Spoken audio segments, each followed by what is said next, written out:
Hello, everyone, and thank you for tuning in to our tax professional panel discussion. This evening, we have Ms. Didi Boutte, we have Courtney Colson, we have Keona Cobbs, we have Tia Jones, and we have Nicole Horcutt. I hope I said that right. Okay.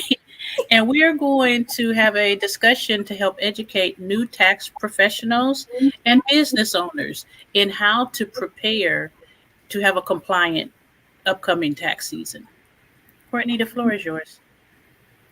Good evening, everyone. I am Courtney with Legendary Financial Services. I work alongside Ms. Precious Peak Swain of Anointed for Prosperity as a business partner and assistant.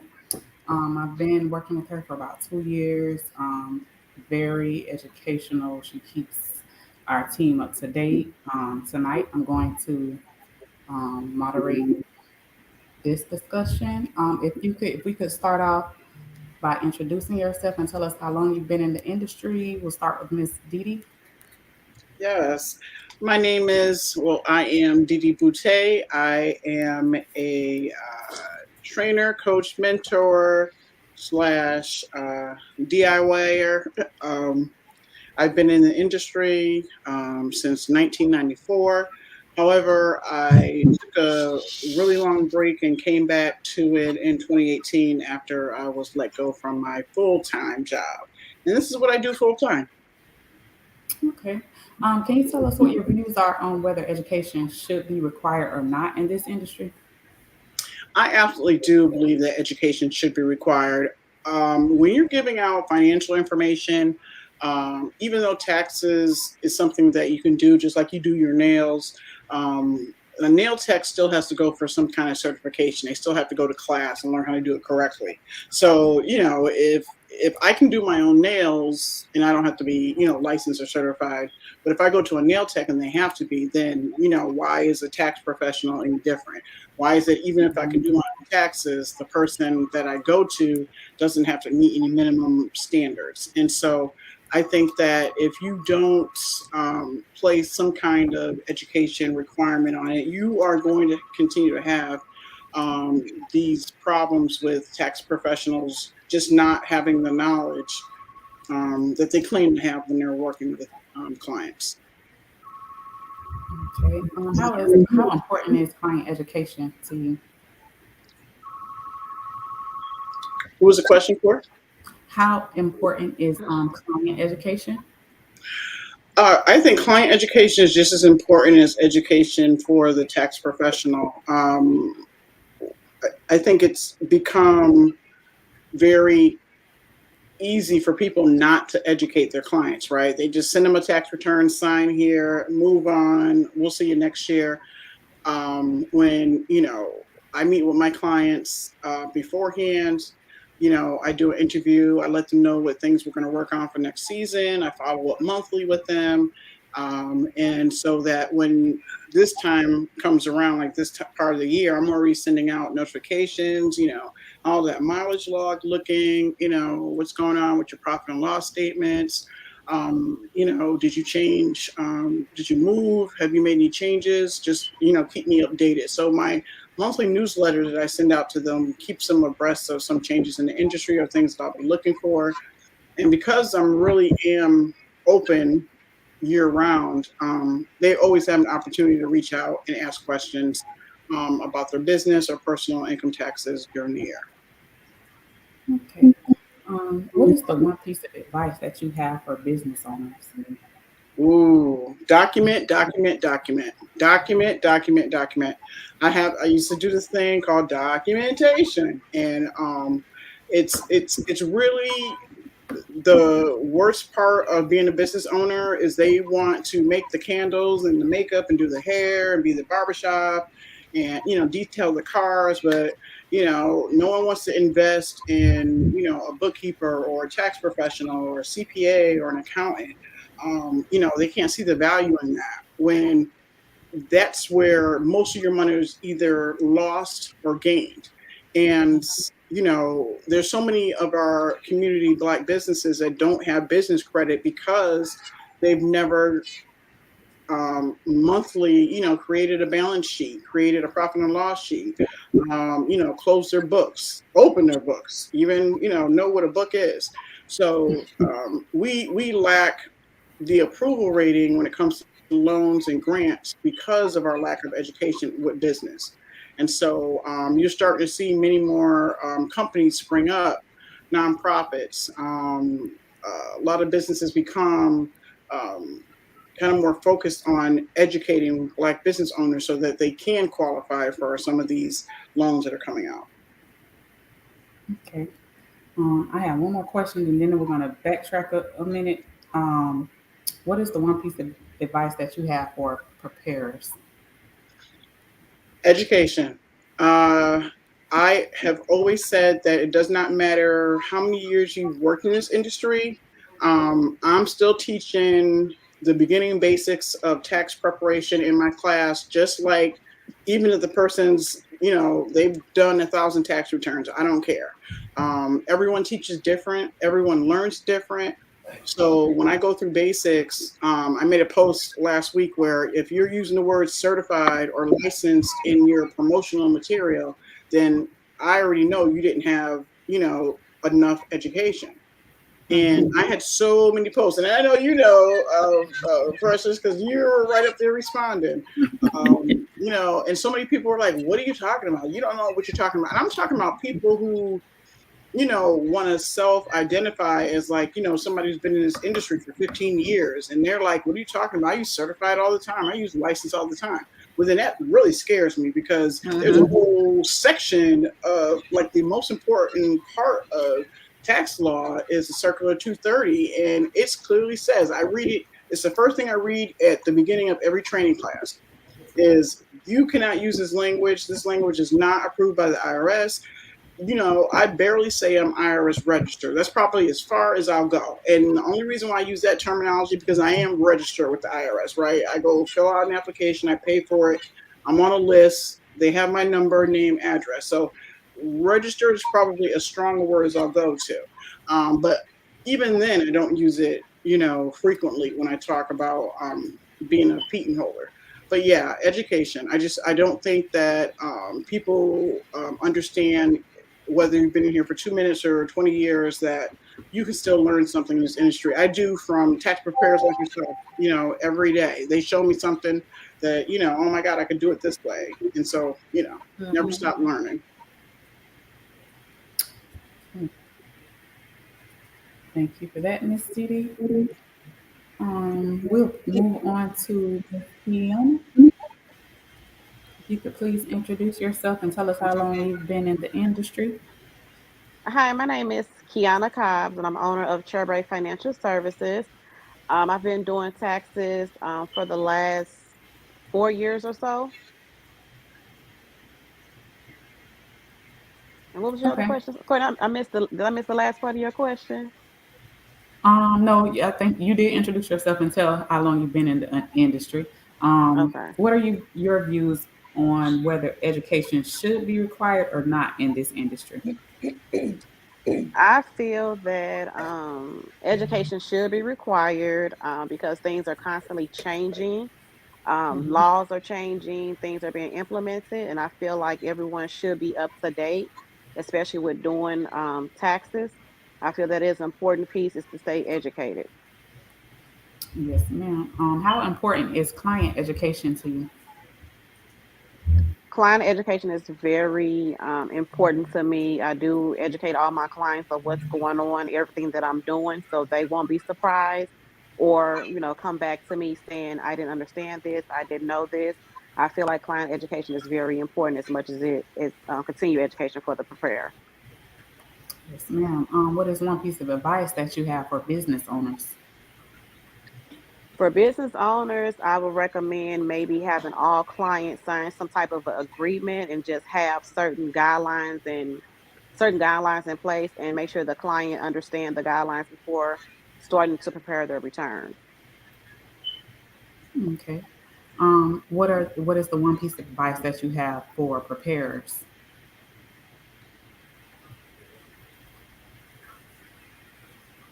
For preparers, I thought I just answered that question. No, did I It's have the question business backwards? owners. Oh, One question is business owners, the other one is preparers. oh. For preparers, I would just say, I would just say be knowledgeable. If you're not knowledgeable, how are you going to be able to assist and help your clients? So stay knowledgeable, stay teachable, coachable. I mean, that Okay. would be mainly what I would say. Yes, ma'am. Okay, thank you for that. Next we have, please tell me your name because I missed it. Which one? Whoever haven't gone besides Miss me. Tia or Miss Nicole hasn't gone. Okay, Miss Tia. Hey y'all, my name is Tia Jones, Deb TJ the Tax Goddess. My business actually has a social impact, and what we do is specialize in reducing the racial wealth gap by helping Black and Brown business owners in the community with wealth building and organization strategies, starting with financial literacy. And I've been in the business for 4 years. Okay. What are your views on whether education should be required in this industry or not? I absolutely think that education should be required and actually dependent upon your level. I feel like that there should be some type of badge for you to progress to certain types and complexities of returns to ensure one that you are covering your business and also you're working in the best interest of your client. Just because you have the software to do corporate returns doesn't mean you have the knowledge and skill set on how to properly prepare that return to maximize it and make it most beneficial for your client. Yes, ma'am. How important is client education to you? I would say less of client education and client awareness, and also transparency is really important. A lot of Yes. times we do educate our clients and expect them to implement what what we have taught them on. I feel if they just have that understanding of awareness, that goes a long way. I think that it's safe to say that our clients come to us because they want to be in the hands of a professional, and if they feel like they have to know all the tax laws, that would kind of deem us, not as useful as they would seem. But being able to have that point of transparency so that they know what's going on with their own information and things that they can do if they choose to implement the education that we're providing us, and what those outcomes can be. I think that's what's really important. Okay. Now, what is the one piece of advice that you have for business owners? For business owners, make finance fun. Mhm. Understanding that we are a necessity in your business and we are truly an asset. So, entrusting us to be your partner in your journey as you're growing, as you're building your wealth, and knowing that we're only here to help you, not to take money from you, really to try and help you save as much as possible and getting us at the forefront and not at the back end after it's all blown up would kind of be my advice to business owners. And I love y'all so much. Yes, I agree. What is the one piece of advice that you have for preparers? Prepares. Surround yourself around professionals that know more and have more than you do. And Mm, know that there is always another level that you can achieve if you choose to seek it out. I know as tax professionals, we do get into the industry, and there is this cloak of secretness that kind of happens. But if you really want to know more, if you really want to elevate, if you really want to take your business to the next level, you put that out there, you'll attract the people that you need and hang on tight to them. Every mentor has a mentor. I mm. know everything you have too much or know too much that you cannot continue to grow and learn. Thank you for that. We're going to move on to Miss. Please refresh my memory. The last person, Nicole. Nicole. Mhm. Okay. Please introduce yourself and tell us how long you've been in the industry, Miss Nicole. Well, hello, my name is Nicole Galbraith. I am with Charmaine's Tax Solutions. I have been in the industry for about 10 years now. Okay. Can you tell me what your views are on education? Do you think it should be required in this industry or not? I do think it's very, very important with everything changing. You have to be educated to know how to help your clients, how to help your customers. You got to know. If you don't know, you're not able to help them. Yes, ma'am. How important do you think client education is? Oh, client education, I really feel like that's very important. I notice the more that you tell them and fill them in and go over everything and making them feel comfortable with what you have done for them, or even show them, hey, you can do this to save money, or you won't have to pay this much taxes out this year. They really appreciate that. That's what gets them to say, hey, she saved me this amount of money. Or let them know, hey, take this out, put it to the side, and this is what you're gonna have to pay in. You won't have to pay everything at the end. So it's very important. Yes, ma'am. What is the one piece of advice that you have for business owners? To stay organized. And if you don't know how to do it, please call one of us, like a bookkeeper, to help you organize your finances. Yes, ma'am. And then what is the one piece of advice that you have for preparers? I would tell preparers, if you scared to start it.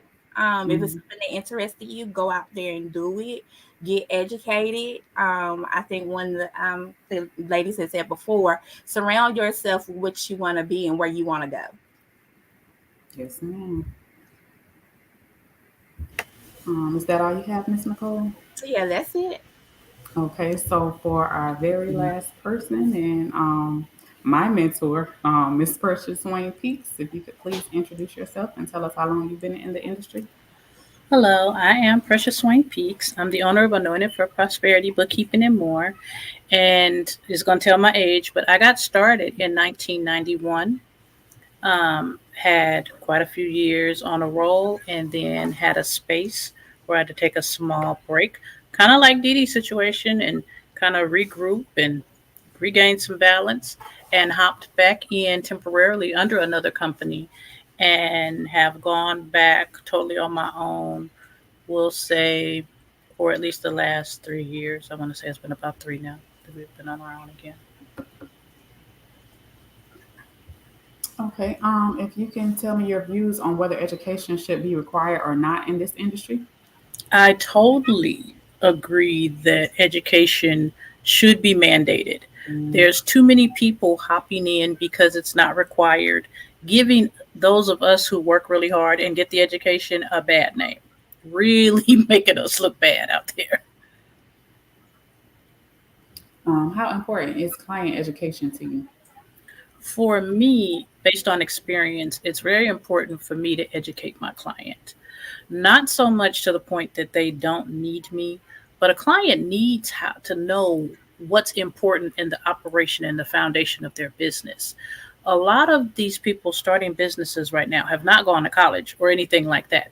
They just saw somebody on TikTok making some candles and decided they were going to make some candles. And then they hop out there and they're making these candles and they got these websites, but they're clueless. So at tax time, when you ask for their profit and loss statement, there is not one. There's no balance sheet. There's nothing but a shoebox of receipts. It's important to please educate your client so you don't have a shoebox of receipts. I've been there. What is the one piece of advice you have for business owners? For business owners, my piece of advice is to listen.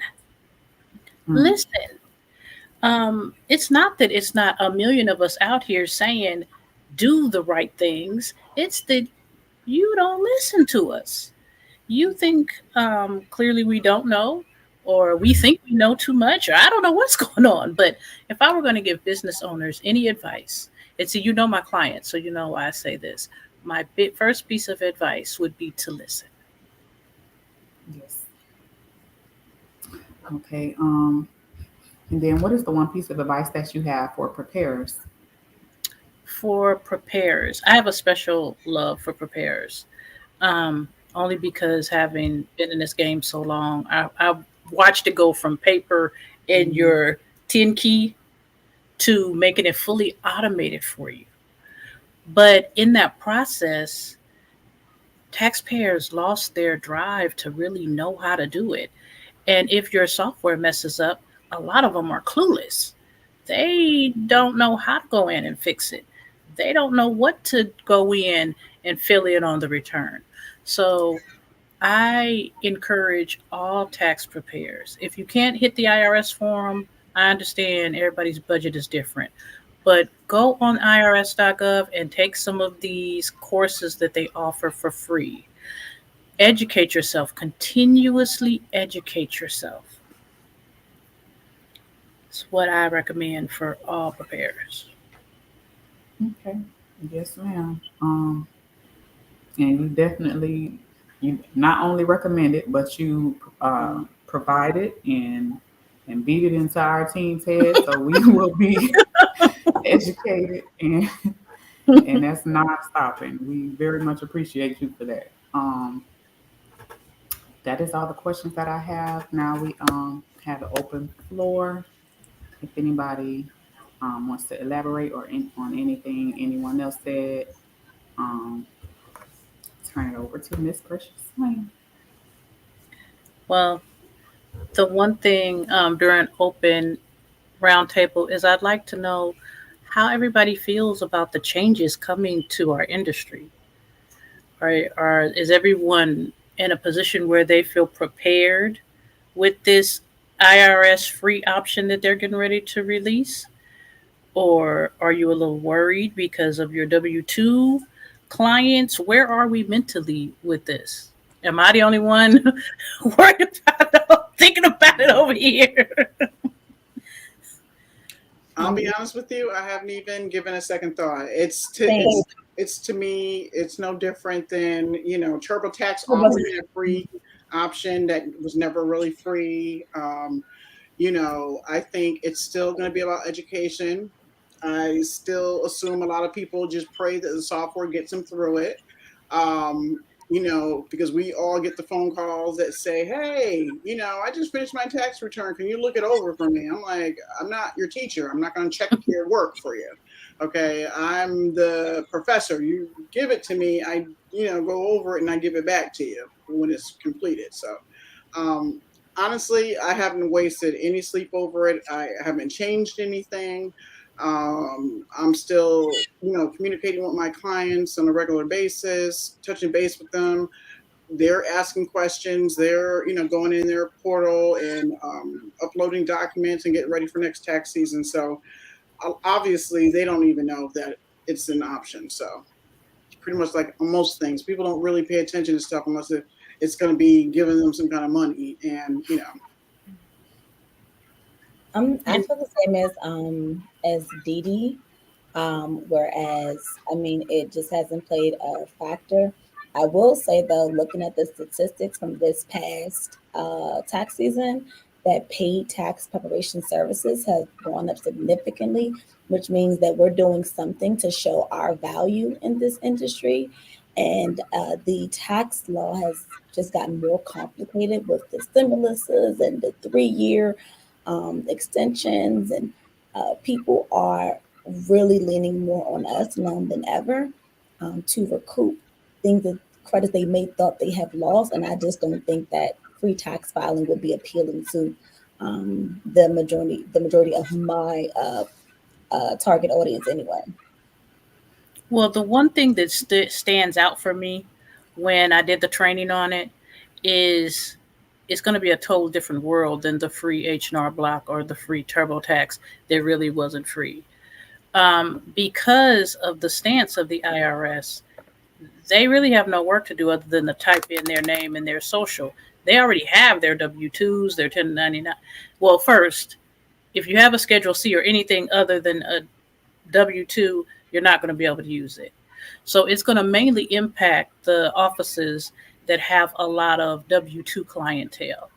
My primary clientele base are business owners, but I do have people in my office that have W-2 clients that I am encouraging to learn the outer scopes, focus more on those small business, retirement based clientele, because 23 is when they're supposed to release the first portal, 24 is when they're supposed to have the portal done.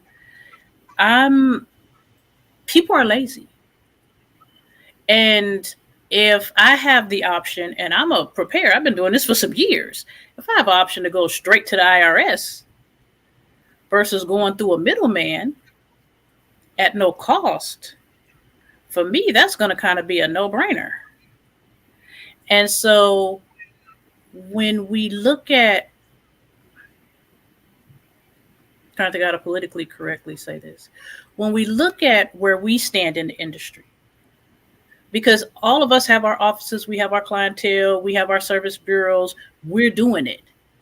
But there, even though it looks like it's a lot of us on Facebook, we're still the huge minority. We're at about 5% of the industry right now. And when you look at our competitors with the larger offices, they're looking and they're preparing for this. And so when I look at what they prepare for, it's kind of a hint to me being the little guy, because even at 500, 600 returns a year, we're still a little guy. We're big, but we're little. I'm looking to see how will that really impact us as a whole. It's not designed to only impact us. It's really designed to protect the taxpayer. But I was just wondering if I was the only one looking at this saying, okay, I need to push my preparers into understanding and doing business taxes, because some of them don't. Do I need to push them more into the angle of bookkeeping? Because all of my preparers aren't trained in bookkeeping. I have a few that do bookkeeping with me and others that don't. So I was just trying to see where the thought process was with us in that. I know for me with my tax professionals, I'm pushing everyone to further create their unique selling proposition, to get more into their brand and get more into their marketing. People want to deal with individuals they know, like, and trust, of course. So learn how to sell and market yourself and make yourself that unique product that person cannot, resist. I know for myself, once I started going that direction, not just calling myself a tax preparer, but really cornering a market that I was really good at. I just don't see a slack, or I don't see a lack, and I just feel like there's always enough business out there for all of us, big guys or little guys, if we position ourselves in a way that makes us unique in comparison to the IRS. But let's be honest, people are afraid of the IRS anyway. They already had a portal that was supposed to be for the stimulus credit. That didn't work out. People still came to us. How is this going to change? The IRS is so many years behind in technology, and I'm so confident that people are going to, if they do use it, come back running to us like they have in the past. I kind of agree with that sentiment as well. I think about what happens when we try to send a client to get their transcripts. That's one of the reasons why we have CAF numbers, and we can go and request, transcripts for our clients inside of our Tax Pro portal, because even though it's their information and they should have a username and password and they should be able to go in there and get their information, just, the fact that it's irs.gov is so overwhelming to folks. They just don't want nothing to do with it. I think just kind of my viewpoint on a lot of the changes, she mentioned a few of them. Things don't always work well with the IRS. Government, unfortunately, doesn't spend as much money in technology as we do as individuals.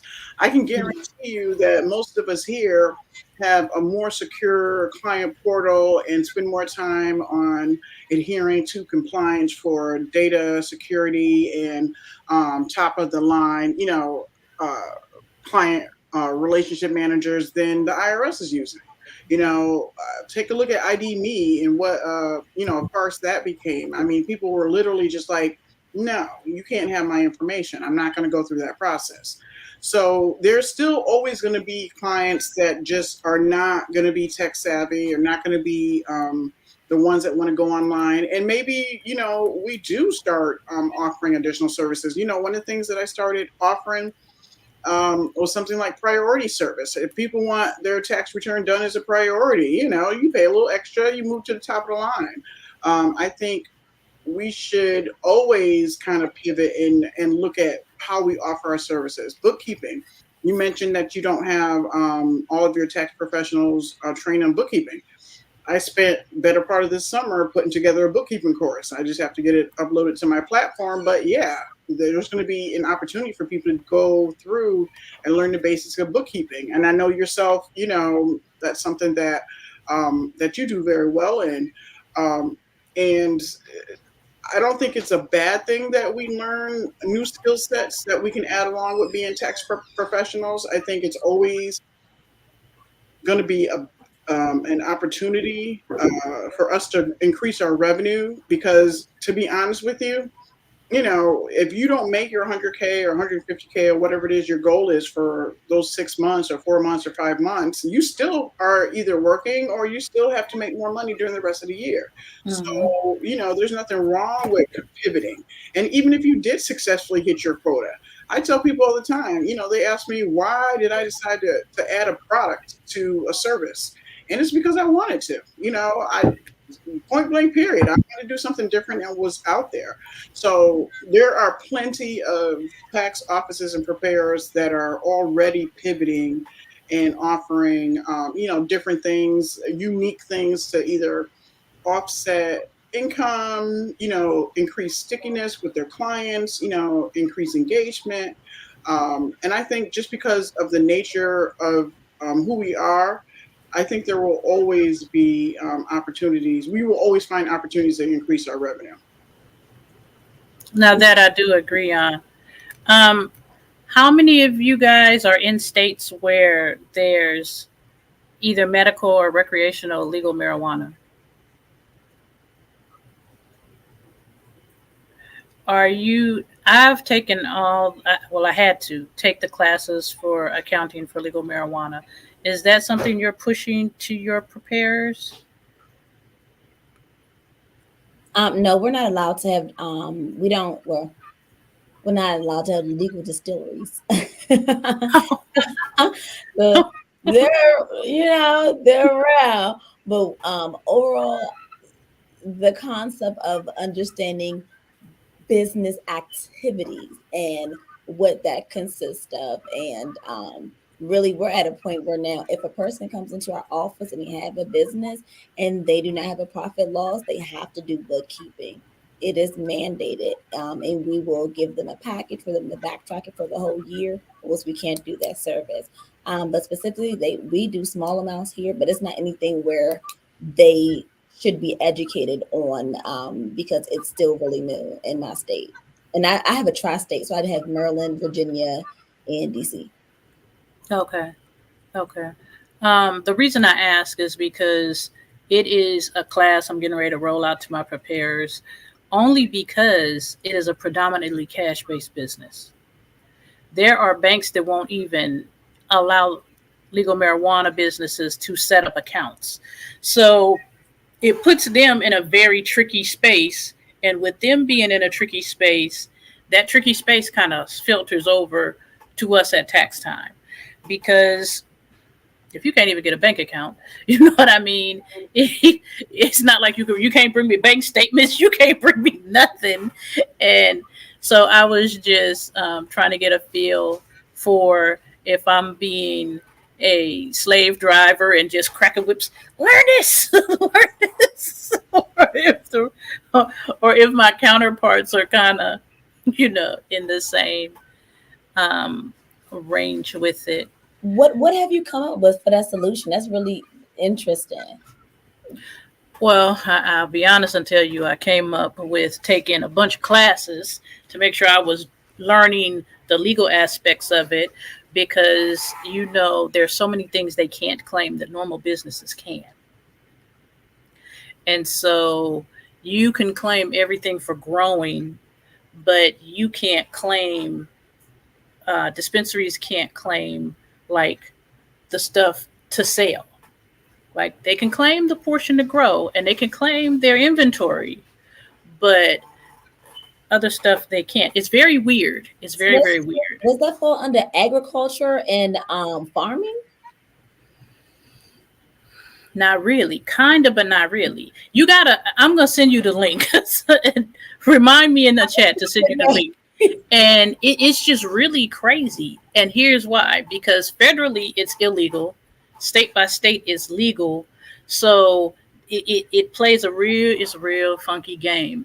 And now that it's spreading so heavy, everybody involved, not just the business owner, the accountant, everybody involved kind of needs to understand it to avoid being pinched by it later. So do you put it on the state and not put it on the federal because it's not legal federally? But you have to put it on the federal. Federal requires it to be taxed. Yeah. No, okay, now you look like me. Like, I don't can't win for losing. Federal requires it to be taxed. You got to put it on that tax. Anything over $600 is still look. Even if it's illegal, even if you stole it, even if you stole it, you got to claim it. Listen, they're gonna get their money. These two, this 1099K thing we're getting ready to get hit with in January is going to be interesting also, because we have so many people who are so used to, let me find a nice way to say this, hiding their cash and not normally having to report this Cash App. Because remember, they had to have 200 transactions or $20,000 worth of transactions to have to report. Now, PayPal's going to be sending, Venmo's, everybody's going to be just sending. They're not going to be able to hide the money they used to be able to hide. And so I'm really curious to see how that's going to pan out this year also. How has everyone been prepping their clients to kind of really know and understand that? I have a podcast, so I did a video on it. Then I sent them an email blast. And then, as unprofessional as this is going to sound, I've had to do this as some of them, because it's not something that they're used to. They're used to having to show only what they have to show. You know what I mean? It's going to be interesting. I'm excited. But it's going to be one more little gray hair, because I don't know about y'all clients, but my clients. I think that my biggest thing, and I had to tell a lot of my clients, was this is not new. This is not new. Every year they just change the bracket of what they're going to report for the 1099K. This is not something that they're coming up. They're not targeting you.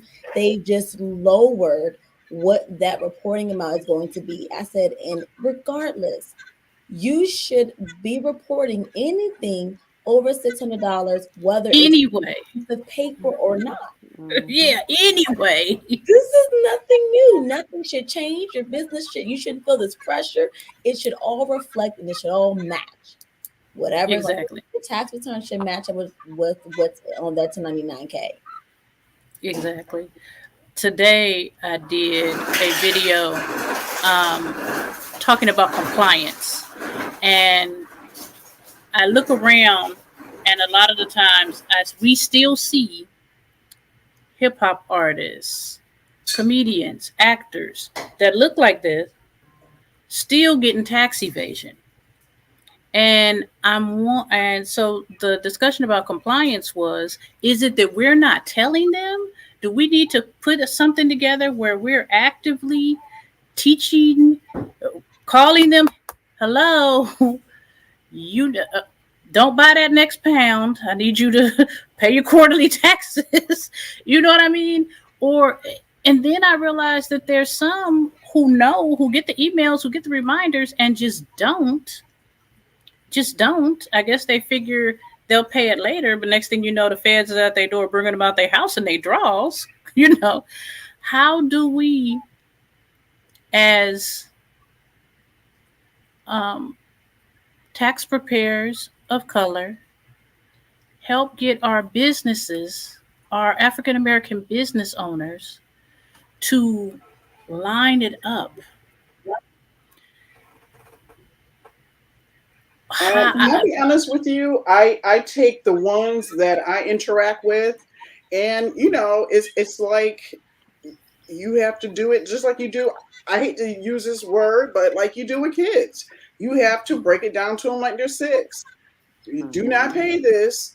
You will be wearing an outfit in 3 to 5 years, and you might be doing 3 to 5 years. I have a lot of different business owners who I know from their business. I see their scope. I see them scaling. I see them buying trucks and vans, and traveling. And then you get information, and they made $20,000 for the year, but they want to write off $70,000 worth of expenses. Like, please, come on. Please don't do that. Don't do that. Yeah. And you know what I say, Didi? Don't try my hustle like that. Don't try me, okay? Look, I'm not stupid. I just tell them quick in a hurry. Like, look, if you're not going to do it legally, then you need to find another tax professional.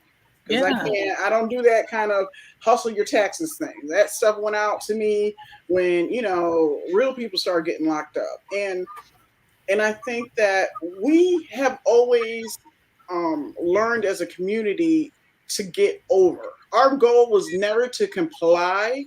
We came from generational, I can't even use the word poverty because, you have to have wealth in order to have poverty, right? So there's no heaven without a hell. So you just come from what you know. And we've always been taught to grind, to hustle, to get out there and do your best. And don't tell those people nothing. Yeah. Okay? Because those same people that you share your information with are going to turn around and find a way to harm you. We were never taught to pay your taxes, to pay your fair share, to, report all your income. No, it's like, put it in your mama name. All this you know what I mean? That we've been taught. And if you think about it, it's like it's still going on to this day. There's still people, setting up services in somebody else's name. It's a little slicker now. You got to have somebody of a certain age, or now it's not the parents putting the kids' stuff in their name. It's the kids putting the parents in the stuff in the parents' name, right? And so, when you start realizing that you were never taught to save money and put a percentage of your money into a tax account for sales tax, right? That was my biggest thing. My whole thing was, where's your sales tax? You're selling goods, you're selling candles, you're selling, dunks, you're selling bundles, you're selling outfits. Where's the sales tax? Where did you report the sales tax? Well, what are you talking about? So you mean to tell me you've been selling plates out this storefront and you ain't collecting no sales tax? Some states don't charge for sales tax for food, but most states in some form or fashion do. So you tell me that you haven't collected a single penny on sales tax. That's why we lose what we have started. That's why we don't have generational businesses that we can leave to somebody else, because the person who at least started the business wasn't business minded. So they weren't the one who gave the education. They were doing it, shoestring themselves. They were figuring out as they go. And the sad part about it is what I tell everybody: go to your community college. The business classes are free. Okay? You can take them. I know, because this is the first place I send my business owners. It's like, go to the community college, take the free business class, come back, and we're going to start putting your stuff together. But you have to have some business knowledge in order to be in business. And that's not what we carry. We don't carry that information. No one's going to sit there and show you, before you start your business, I know everybody already went out there and started selling, the candles. And I apologize to the candle people. It's the first thing I think of. You don't figure out how to get the label, how to get the box, how to get the wax, the WIC, how to ship it, how to get paid, how to spend the money, but you ain't learned how to pay the taxes, how to do inventory. You don't know what cost of goods is. You don't have, a loss of inventory. What happens when you get a return or a refund? How are you managing that in your books? Do you have business insurance? Hello, basic liability. People don't even protect their own investment. Some people are like, well, I would spend all the money I have, and then turn around and they don't even have insurance when their business car gets hit because they bought personal insurance, but they wanted business credit, so they went and bought a business car. And they don't realize that you can't operate a business vehicle and buy personal insurance. The minute they find out you're operating it for business, it's a wrap. So there are so many things that that our community just is not educated on and is not trying to find out. Now, the one thing I did start doing because of that is if I'm doing a business formation, during the formation stage, at this point, I used to didn't do it for them, but now I will go set them up and get their sales tax certificate. Only because if I don't, they probably won't. I will reach out to Hiscox or a few other and get them a quote. Here's your quote. You need to move forward. I will explain to them if they're just like a solo LLC or whatever, how to get their workman's comp exemption. Because here in Florida, they have to have workman's comp insurance for their employees. They do everywhere, though. That's the problem. It's not just Florida. You have to have it in every state. You decide to have W-2 employees, and then God forbid something happened, and you don't have any way to pay. You would never pay workman's comp, so now you in jail because you didn't pay.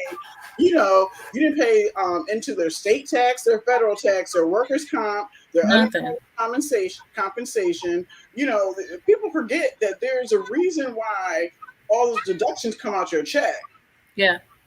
And so most of them, and so I had to start adding it. Of course, that increased the price of the package, but I had to start actually adding that in versus trying to explain it and getting more gray hair.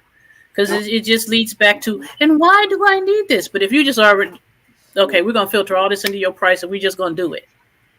And then you're going to have it. And I don't have to argue with you about why you need it because you have it. You just have to keep up with your monthly payment, etc. It's that crucial because I don't know about the rest of you, but I have clients that come to me and they say, hey, I want to open a restaurant. If I'm doing their business formation, I'm doing their state application, have the health department come out and all. I do the full scale. If they want to open a little grocery store, we're putting in the application for them to accept food stamps and all. And so in that process, a lot of it, you begin to see where the gaps are. A lot of them have no idea about SCORE, that they can get a SCORE mentor that will assist them with their business. A lot of them don't know that every business should have a business plan, a marketing plan, like every one of them, please, but when you're saying this, they're looking at you like you're speaking a different language. You're speaking business language. That's exactly it. They need to become fluent in the language of business. And I'll be honest with you, I'm sure I was doing business formations. I had, done over 350 businesses over the United States since I started my business. And I was telling one of my accountability buddies that, I'm sorry, I'm not doing it no more. I am not doing it no more. It has got to the point in time where if you're going to invest the time and the interest into opening a business, but you're not going to invest the time and the interest to learning business, then you shouldn't be in the business. Okay. Because maybe you don't have that skill set and that's not your, your strongest trait, but then you need to partner with somebody whose it is. Somebody's got to watch the hen house. Okay. You can't, you take the money that you just made today and decide that you're going to go give it to little Johnny because they have to buy books at the Scholastic, book fair today. That money needed to go into the bank account and you stay there for 24 hours. Then you can, but folks just don't have the basic knowledge of business operations. I took an advanced class this summer with a nonprofit group, the Black Mastermind Group, and that's actually one of the reasons why I stopped doing business services for clients, is because once I got to tier 3, where you do have to have where you're doing standard operating policies and procedures and handbooks and all that stuff, I'm wore out. Really and truly, I don't need to be doing this. This needs to be taught. People need to, instead of worrying about me doing this as a business consultant, let me do this. Let me get people into these classes and these nonprofits that learn this stuff for themselves because they need to know it. We talk about, oh, wow, Black people are starting businesses faster than ever. Yeah, but we're starting them incorrectly. Okay. We're just going by what Susie over here said. Girl, just get you an LLC and you can write everything off. And then you have paid on taxes. Oh, don't you worry about your Section 8. They can't do nothing with that. So one of the things that we target here, and it's great that you guys are having this conversation. Like I said, we specialize in working with entrepreneurs, specifically those that are in the startup stages. Startup, meaning conceptualizing or startup phase of their business. What is the exact reason? Because this is a much bigger issue in our community than just what we're discussing. And it is really the lack of financial literacy. And I'll be 120% straight up with you. It starts in high school. It starts in middle school. And we have our counterparts, our white counterparts, who have started this in elementary, middle, and high school. So they have these understanding and foundation. Out of the 50 states in the United States, there are only 4 states that mandate a financial literacy course in order for you to graduate. All of these which play against us anyway, especially when it comes down to trust, which has also been a big factor in how we have moved about in this country specifically. One thing I can say about my Black and brown brothers and sisters is that we're extremely creative. Like, we are the most creative and the most influential people and business owners on this planet, from clothing to taxes, but a lot of the times, and what I noticed, and which is why we started doing this for social and creating a social impact, is that when people start their businesses, they don't even realize that it's a business until it becomes a business. Because it started off as a hobby, and then it started getting bigger, and it started getting bigger, and then they had to figure out how to do this. And they're in survival mode. We're really good when we're in survival mode. And by the time tax time comes, well, I didn't even realize I was running a business because I didn't understand the foundations. One that comes with, like you said, financial literacy and understanding, which is something that we have been really targeting with our small businesses. We actually have a platform that's coming out to address that called the Biz Bar, where people can actually get this one-on-one knowledge and this firsthand knowledge to really be successful. And then the second thing is you got to talk their language. So if they're used to hiding and concealing and, doing this and doing that, I don't try to always change how people behave. I try to change what their behavior is directed towards. Okay, so you want to hide and conceal, how conceal your money in the 401k? Oh, you want to hide and conceal, hide your money into this investment. If you want to hide your money into this depreciable asset, if you want to hide and conceal, when you show people that they don't necessarily have to change how they're thinking, but change what they're directing it towards, they have that built-in respect for you because now, okay, you're speaking my language. Let me listen. Let me be more receptive to what you're saying because you're working with me. We have that understanding. and we're growing and we're speaking in terms that we both can understand. Like, Didi, now you know you was not supposed to do X, Y, and Z. Okay, I got it. What you want me to do? Either you do this or you pay me 150 and I do it for okay, whatever. Put me on a retainer.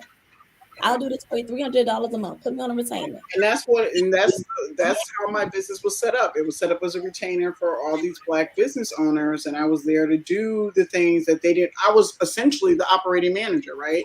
So I had access to everything from bank accounts to business bank accounts, credit cards. I mean, I was handling all those things, and I think really what kind of really just it wasn't fun anymore, and it felt like I was the duck paddling really, heavy underneath the water, but on top, I was like, all composed and everything looked amazing.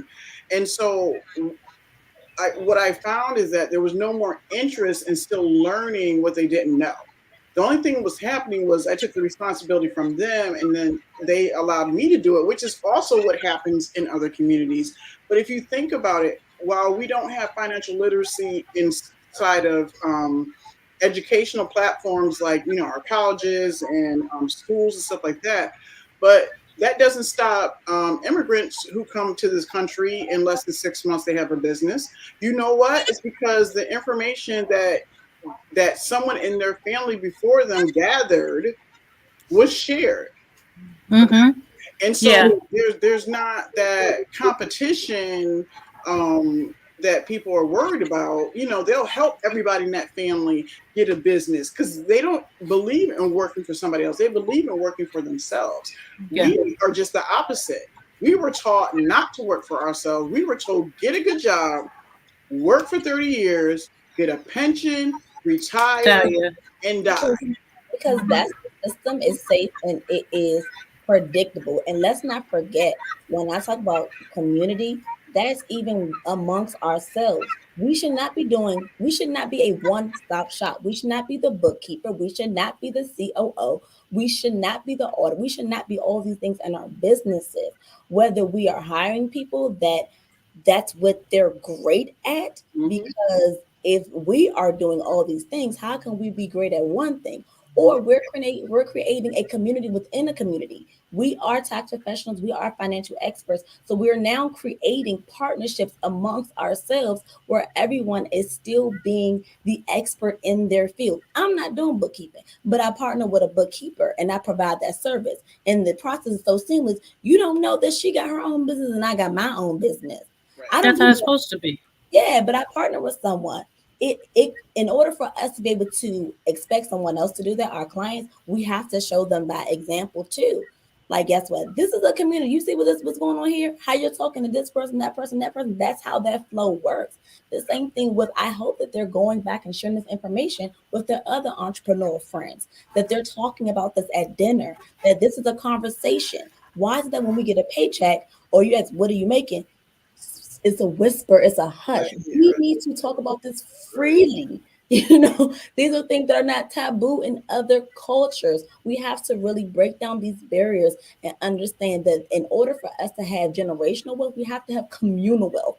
In order for us to have communal wealth, we have to have business owners that are Black and brown that are investing back into our communities. Exactly. And we can do that is having these discussions right here. Exactly. The one thing that I did to try to help bridge that gap is I started focusing on the kids. Okay. I circled back around and I said, if I want them to understand financial literacy, I need them to understand it now.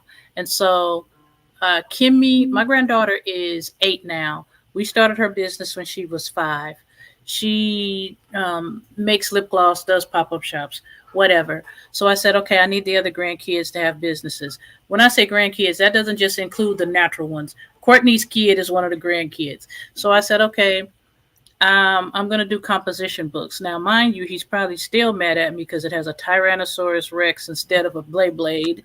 But I'm old. I didn't even know what a Blade was. But we sit them down, and Kimmy is old enough to say, okay, I have X amount. It costs me this much to make them. We need to sell them for this. There you go. You know what I mean? And if she wants to shop, she knows that she can only shop with profit and not with what was spent on her product. So it seemed like a lot. When I first started, people were like, oh, they're kids. You're just not letting them be kids. Listen, I have to do what I know. I was blessed to come from a family of business owners that were business owners my whole life. So what they poured into me, I felt was my responsibility to then pour into the kids and the grandkids and other people's kids, and just go corrupt people's children. Oh, don't buy a lily dilly. Buy this over here, and then you can go sell it. And so what I'm trying to, because it's hard with adults. I don't know how y'all do it, but grown folks don't listen, or they tell you, yeah, and then they do something crazy. That right there. Mm-hmm. And then you look up and they've started selling burgers with no health department approval, and cutting hair with no license and just doing stuff. And you're like, what are you doing? And I wanted to have this discussion because I knew it couldn't have just been me going through this, but all of us coming together, just only discussing it, not only helps the new tax preparers coming behind us who's not prepared for what we're going through, but it helps the business owners understand where they can get help and kind of what levels they need to be on.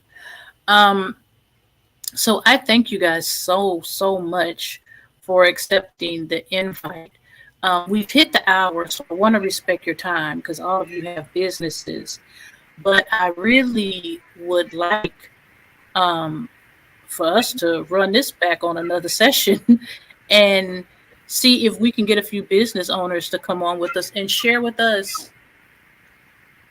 There has to be a gap other than not learning this in school or from the NAACP or from TikTok, which seems to be where they're learning all these scandals. Mm-hmm. They're learning this from TikTok, okay? Learn how to run a business and do a dance at the same time. Hey. Okay, yeah. And I'm gonna tell you, I feel so old because I'll go on and say a few words, but I don't know how to do all of this stuff, and I'm not doing all of that. I can't do all that. I'm too old for it. I realize the thing is the word business. When people hear business, they think, oh, that's not me. If you're doing it as a hobby, even these Uber drivers, that's looked at as a business. I think we change how we're presenting it. Because people may not understand that language, that's probably one of the factors too.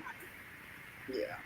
Because the gig economy, that's during COVID everybody created their own jobs, right? Their own businesses. And I'm one of those that I cringe every time I see a tax professional say they're hiring somebody, right? Because we know 99% of the people that work in our offices are not hired, they're actually independent contractors, right? Yeah. So I come from, a business background. So I hear hiring, I'm thinking benefits, W-2, you're filling out a W-4 for me. At least hourly wage, okay? Hourly wage. So I'm always the first one that says, stop using the word hiring because there's responsibilities that come along with hiring, just like you're talking about with business. People hear the word business and they think, oh, that's not me. Well, when they hear the word hiring, they think, oh, I can do that. And then you get there and you're like, no. You're not getting none of that. So it is, how we speak is what we're comfortable with sometimes. I think, shows like this, I think are going to be very effective. I like the idea of continuing it because I do think, the more education we can put out there, especially from professional women like yourselves who have the experience that are out there doing it, dealing with clients, the more that we reach out, maybe there's a different way we can make an impact because, I'll be honest with you. I'm one of those people like I try. But when I get frustrated, I'm over it. I'm on to the new thing. I'll let you know, look, I will help you find somebody else that helps you with that, but it's not me no more, boo. I'm 15 years old. I have one grandchild. I don't plan on spending my free time in your frustration of understanding something that I had to go do the same thing I'm asking you to do, which is go take a class, learn about it. Because think about it, most people who have a business administration degree don't even know how to run a business. Mm-mm. Okay, couldn't tell you the first thing about operating a business. Now, why is that? Mm-mm. Mm-mm. Girl, we Because can a lot of the stuff covered. I'll be honest. I got my accounting degree, and then went back to school to take paralegal classes to ensure that when I decided to sit down and do a contract, I understood from the legal aspect contracts, torts. You know what I mean?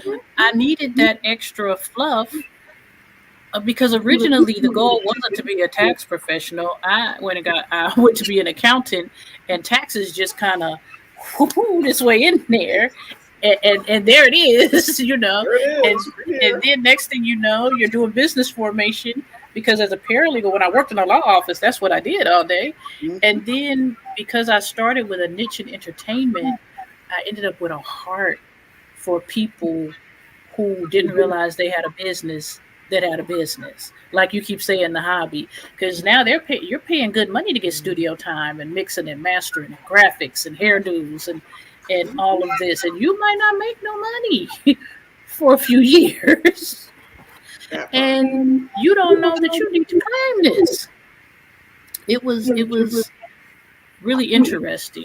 So I really appreciate you guys. And for everyone who's tuned in through YouTube, I appreciate you guys tuning in. I'm going to hold you one last minute and have each of you guys tell the audience where they can find you if they have questions or want your specific service. And I'm going to start with you, Miss Didi. Well, you can find me on Facebook, d.boutte. I also have a business page, the LTD Group LLC. I have a website, the LTD Group LLC.com. The reason why LLC is in there, I know some of y'all are going to come for me, is because I couldn't get my name any other way. So that being said, I am also on Twitter, Okay I Fixed Credit. I am also on the Gram, Okay I Said It. I am on TikTok as Didi Boutte. I am not going to be one of those snappy people. I just can't do it. Can't do it. And you, Court?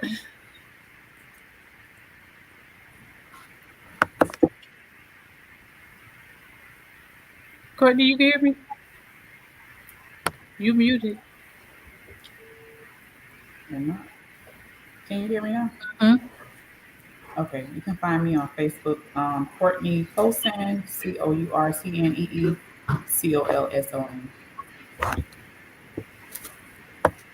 Okay. Miss Nicole, whose name I have just messed up the whole situation. Gave her a whole new last name. I'm so sorry. I am so sorry. It's okay. But you can find me at Facebook, Charmaine's Tax Solutions, and also on Instagram is Charmaine Tax Solutions. Okay, and Miss Tia, who I thought you were going to be quiet. Girl, you're not quiet at all. Girl, you better do it. Okay. You all can find me on Facebook at Tia TJ, the Tax Goddess, TaylorMade Tax. My website, our new platform is called mybizbar.com, and you can find me on Instagram at TaylorMade Tax Service. And thank y'all so much for the invitation. Oh, you're very welcome. And Kiona. Hi, so I can be found on Facebook under Kiana Cobbs, or my business page is Cherbury Financial Services. I am also on Instagram under Cherbury Financial Services, as well as TikTok as Cherbury Financial. So I'm on a few platforms. I see, Miss Social Media. And for most of you who have tuned in, you can find me on, kind of like Kiona, on everything. TikTok is Imprecious. Twitter is Imprecious. Instagram, it is Anointed for Prosperity. Facebook, the business page is Anointed for Prosperity. And I don't think I put anything meaningful on Snapchat. So feel free to reach out, ask any questions. We're all here because we all have businesses and we have a passion. So you don't have to talk to all of us. If you want to talk to just one of us, none of us mind. Reach out to whoever you feel like can answer your question or is in an area where they can service you. And let us help you to help not just yourself, but so that you can go back and help your community. Thank you guys for tuning in and have an awesome night. Good night. Okay.